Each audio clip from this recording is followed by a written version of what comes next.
Are we binge drinking more because of Uber? Let's talk about it.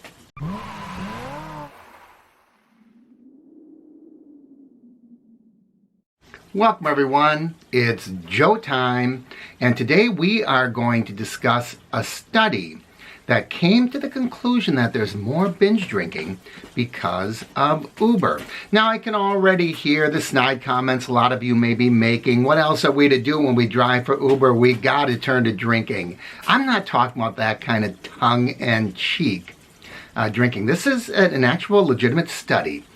And I'm reading about the report on Car and Driver. And I have to admit, this was an extremely well-written piece. I think it didn't jump to conclusions. So I'm actually going to do something I don't normally do. And I am going to read most of this. And the title says, or the headline says, "We're binge drinking more because of Uber," study says. And then it gives 3 bullet points that kind of synopsize the article. A study published by Georgia State University, so that's where the study comes from, claims that Uber has contributed to a bigger drinking culture than we already have. Binge drinking and average drinks per day have gone up in major metropolitan areas, the study claims. And there's some credibility here, and this is what I really like about the article. They don't just take the press release and run with it, but they're actually digging in a little deeper, and they're using their noggin. But like any study, don't take every last word. And I really do like that. So let's take a look at exactly what the study said. Americans may be drinking more excessively than when Uber was just a German adjective. I like that they start with humor, a little tongue-in-cheek. I appreciate that myself.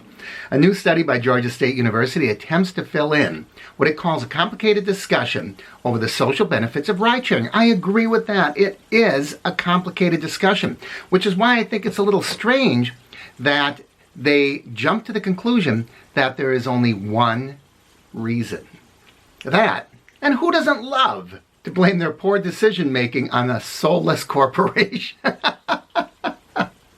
Man, they get right to the heart of it, don't they? Hey, you can blame whoever you want, but it comes right down to you gotta be responsible. The reason you're binge drinking is because you choose to drink too much. That really is the bottom line. The fact that they call Uber a soulless corporation, yeah, I'll leave that to you. The study cites behavioral surveys conducted annually by the Centers for Disease Control. So they're looking at studies that are already taking place, and they are evaluating the results, or they're coming to conclusions based on the results. Between 2019 and 2016, and correlates them to Uber's entry into New York City in 2012 and its expansion to 209 metro areas by the end of 2016. So they're looking at a pretty large spread. 2012 to 2016, they're looking at an ongoing study by the Center for Disease Control, using equations that only statisticians can decipher and controlling for variables such as time of day, location, demographics. I think there are a lot of things they didn't consider, and I think this author for Car and Driver thinks so as well.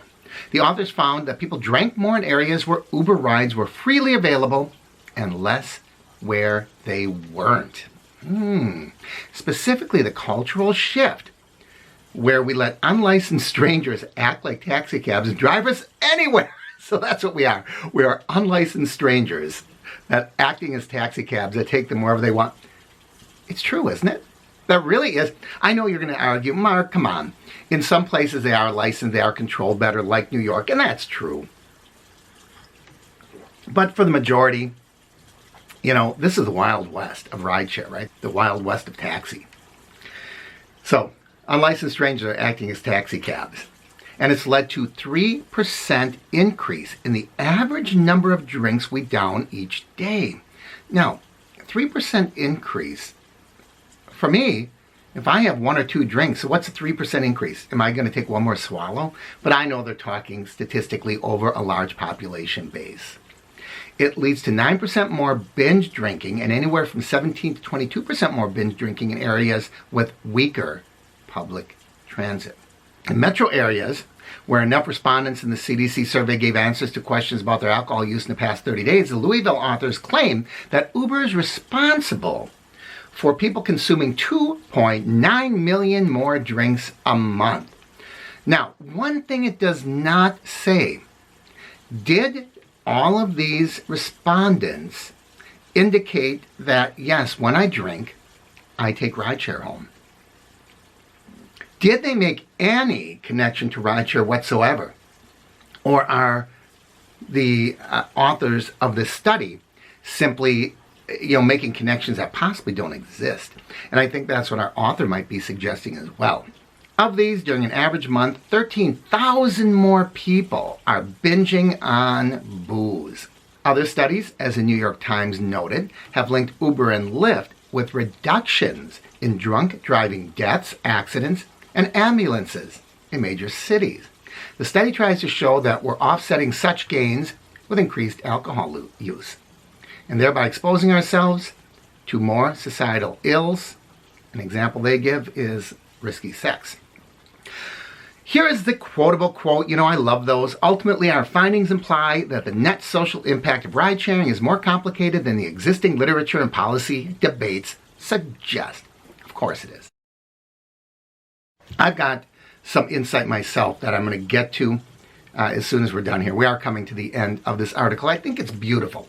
I think this author is digging a little deeper. I think it's kind of crazy when an author for Car and Driver seems to have more sense than a university study. I just think that's nuts. Now we get to another quotable quote is coming up. In areas where public transit was readily accessible and wide-reaching, drinking with the Uber app installed didn't make much of a dent in those areas prior to 2012, the study said. So they're talking about where the Uber app is available. But they're not saying the people that were binging actually had it or used it. But their study doesn't appear to use any data from Uber itself or correlate changes in alcohol consumption with other major factors.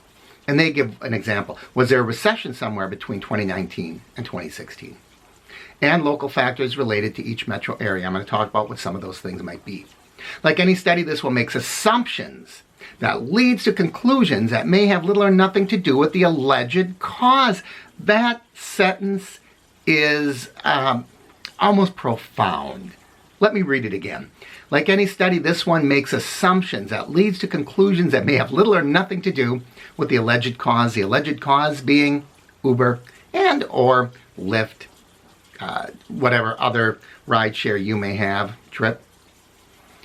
It's certainly plausible that ride-sharing convinces us we can drink more without bigger consequence. It's also a reminder that the technological interventions Uber unleashed have more wide-reaching consequences on society, on traffic, public transit, emissions, wages, and so on. And much of that won't be fully understood for a long time. Now, what did it not take into consideration? What are some examples? Well, I don't know. Did more bars open up in the areas where people were binge drinking?